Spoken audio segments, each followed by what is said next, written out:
알하, 안녕하세요. 김알밥입니다. 오늘은 1억을 저축하면서 가장 도움이 되었던 의외의 습관들에 대해서 한번 얘기를 해볼까 합니다. 저축이라는 게 굉장히 단순한 과정 같지만 저는 엄청나게 심오한 심리전이라고 생각을 해요. 자신과의 싸움을 바탕으로 이겨내는 게 바로 저축이라고 저는 생각을 하는데, 이 과정을 노하우 없이 그냥 시작하게 되면 금방 지치고 맙니다. 근데 저는 벌써 그런 생활을 거의 3년째 하고 있잖아요. 그래서 저축을 실제로 해본 사람이 알려주는, 크게 신경 쓰지 않았는데 돌아서 생각해보니 굉장히 중요했던 저축 습관에 대해서 한번 얘기를 해볼까 합니다. 제가 생각했을 때 저축에 가장 큰 도움을 준 습관은 바로 거절하기입니다. 거절하기랑 저축하기랑 무슨 상관이 있냐라고 생각하실 수 있는데, 사회생활을 하시는 분들이라면은 거절만 잘해도 저축이 어렵지 않아질 수 있어요. 제가 직장을 다닐 때 가계부를 정리하면서 가장 아까웠던 돈들이 바로 점심값이나 커피값, 간식값 이런 게 좀 아까웠거든요. 요즘에 점심값 너무 비싸고 커피도 막 점점 비싸지잖아요. 하지만 이것들은 내가 거절하기만 잘해도 충분히 아낄 수 있는 돈입니다. 거절하기라고 말했는데 더 좀 따지고 보자면 주변 시선 이겨내기에 좀 더 가까울 수 있어요. 외국 사람들이 우리나라 사람들을 볼 때 막 한국 사람들은 다 똑같이 입고 다니고 막 다 똑같이 먹고 약간 이런다고 하잖아요. 한국 특징이 따라하다가 갑자기 중간에 사람이 툭 튀어나와서 저요! 이러면은 사람들이 막 다 뒤 탁 보면서 쟤 뭐지? 하는 시선이 있잖아요. 그래서 아무래도 저는 사내 분위기가 조금 중요할 것 같은데, 만약에 사내 분위기가 점심을 다 같이 가서 막 먹고 다 먹은 뒤에는 무조건 커피를 마신다, 이런 사내 분위기가 형성되어 있으면은 거기서 내 지갑 챙기겠다고 저는 안 먹겠습니다, 저는 따로 먹겠습니다, 이렇게 말할 수 있는 사람이 얼마나 될까라는 생각을 전 합니다. 회사를 좀 오래 다녀갖고 내 위치가 이제 내 의견 정도는 너무 당당하게 말할 수 있는 위치다 그러면 사실 상관이 없겠지만, 제 영상을 보는 분들은 대부분 사회 초년생들이 굉장히 제 영상을 많이 본단 말이죠. 그런 사회 초년생들이 어떻게 나보다 연차가 한창 위인 사람들한테 죄송합니다, 저는 점심 도시락 먹겠습니다, 커피는 안 먹겠습니다, 이걸 어떻게 말하냐고요. 저도 압니다. 여러분들이 어려운 걸 알아요. 그래서 차라리 내가 거절을 해서 뭔가 이상한 시선을 받는 것보다는 그래 커피 마시자 이러면서 그냥 돈을 쓰는 게 오히려 마음이 더 편할 수가 있습니다. 그렇지만 이제 현실적으로 이제는 회사가 여러분들의 평생 직장이 아니게 될 확률이 굉장히 높거든요. 그래서 만약 나는 평생 회사에 다니겠다라고 하면 별로 상관이 없지만, 나는 평생 회사에 다니진 않겠다라고 생각했다면은 솔직하게 말해도 되겠죠? 솔직하게 입사하자마자 퇴사 준비를 하는 게 맞다고 생각해요. 어쨌든 중요한 거는 처음부터 거절하기가 굉장히 중요합니다. 저의 경험담을 좀 예시로 들어보자면은, 제가 이전 직장에 다녔을 때 입사한 지 한 1주, 2주 정도밖에 안 되었을 거예요. 그때 이제 첫 회식을 갔는데 술 먹잖아요, 회식 자리 가면은.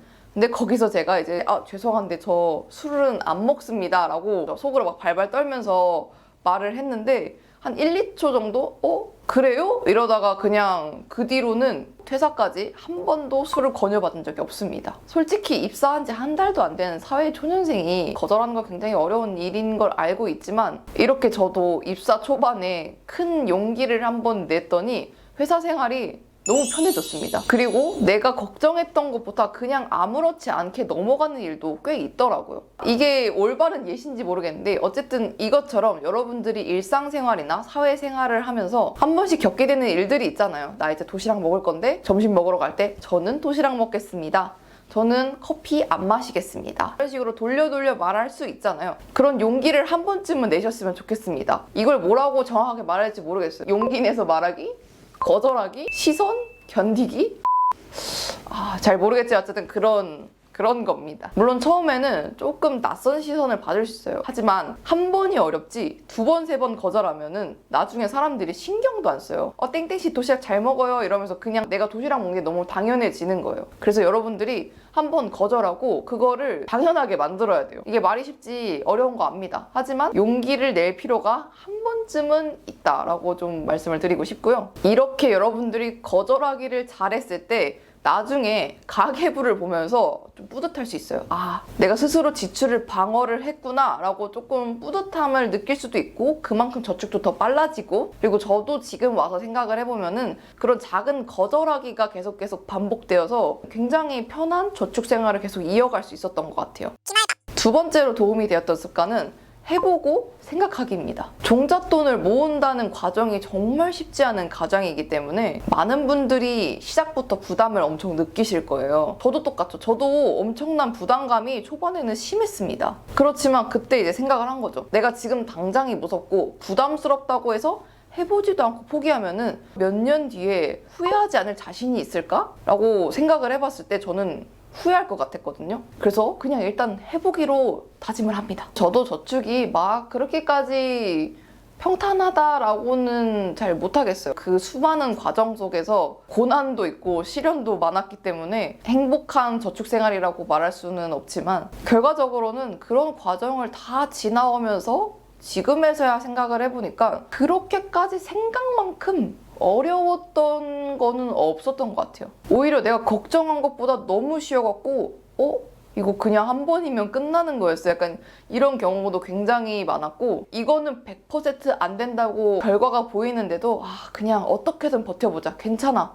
할 수 있을 거야 하고 이제 막 달려갔더니 자연스럽게 뭔가 해결된 경우도 좀 있었습니다. 그래서 아무리 힘든 일이 있고 시련이 닥쳐도 버티고 이겨내려고 노력하니까 끝이 보이더라고요. 이번 달에 진짜 저축 못하겠다. 이렇게 생각을 했을 때도 어떻게든 목표액을 막 채워내려고 막 뛰어다니니까 채워지고 생각지도 못한 큰돈이 나가갖고 저축 계획에 차질이 생겼을 때 제가 지레 겁먹지 않고 포기하지도 않았어요. 그냥 다시 돌아가서 하나씩 방법을 찾아본 거죠.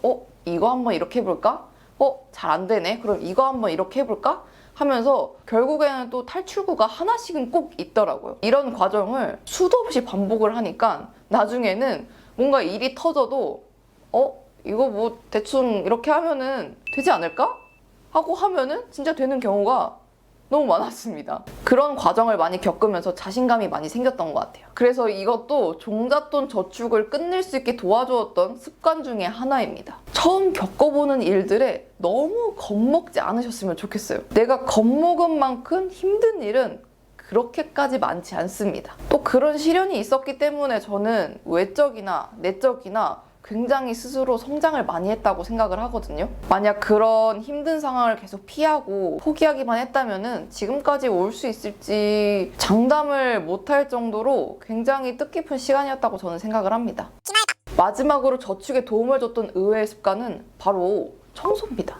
무슨 청소가 저축에 도움이 돼요? 이렇게 생각을 할 수가 있는데 오늘 시간이 날 때 내 방 구석구석 한번 청소해보세요. 나는 스스로 내가 가진 물건을 전부 꿰고 있을 거라고 생각을 하지만 은근히 청소를 하다 보면은 내 기억 속에서 잊혀진 물건들이 자꾸 막 나와요. 맞아 있었지 하면서 그 물건들의 기억이 갑자기 내 머릿속에 막 들어오게 됩니다. 그리고 뜯지도 않은 새 물건이 자꾸 어디서 막 나와. 막 친구한테 받은 거, 부모님한테 받은 거, 나도 어디선가 사은품 받은 거 이렇게 다 쟁겨뒀던 게 막 꺼내면은 이만큼 막 쌓이거든요. 그런 것도 사실 수가 있습니다. 청소를 통해서.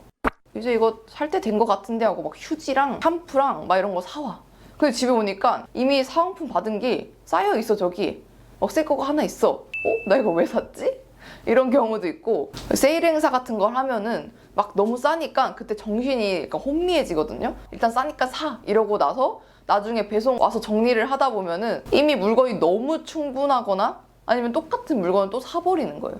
그런 경험 한 번쯤은 저는 있을 거라고 생각을 합니다. 그래서 청소를 통해서 이런 일들이 발생하지 않도록 사전에 방지를 하고 필요한 물건만 필요한 만큼 살 수 있게 좋은 습관을 만드는 데도 굉장히 큰 도움을 줍니다. 저도 물건이 많이 없는 편이거든요. 근데 그런 저도 방을 막 청소하다가 보면은 이게 우리 집에 왜 있지? 하는 물건들도 가끔 생기고 뭐 물건을 찾는 게 아니라 휴지 한 3개 남았네? 그럼 이제 좀 이따가 사야겠다. 샴푸? 이 정도면 한 3달은 괜찮겠네? 이러고 스스로 재고 정리를 계속 하는 거예요. 내 머릿속에 내가 가진 물건에 대한 기억을 자꾸 업데이트하는 겁니다. 제가 개인적으로 청소를 추천하는 게 아니라 저축 관련된 책을 보면은 무조건 청소에 대한 부분이 나오기도 합니다. 그만큼 청소가 저축하고 좀 연관이 있다 라고 생각을 해보시면 좋을 것 같아요. 저도 잦은 청소를 통해서 이미 가지고 있는 물건은 더 깨끗하게 쓰려고 노력을 하고 있고, 소모품 같은 경우에는 미리미리 재고 파악이 되기 때문에 나중에 막 할인 같은 거 떴어. 그러면은 내가 그냥 싸다고 다 사는 게 아니라 맞아, 저번에 청소했을 때 세제가 없었는데 세제 사야겠다 이러면서 딱 필요한 것만 진짜 할인받아서 살 수 있는 거예요.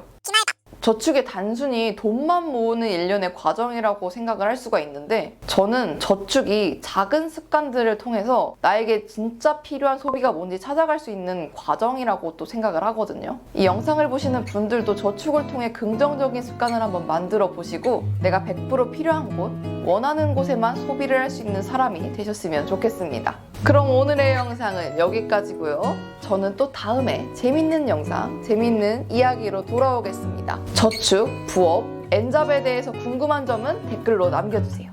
지금까지 파이어족을 꿈꾸는 김알밥이었고요. 저는 또 다음 주에 뵙겠습니다. 알바!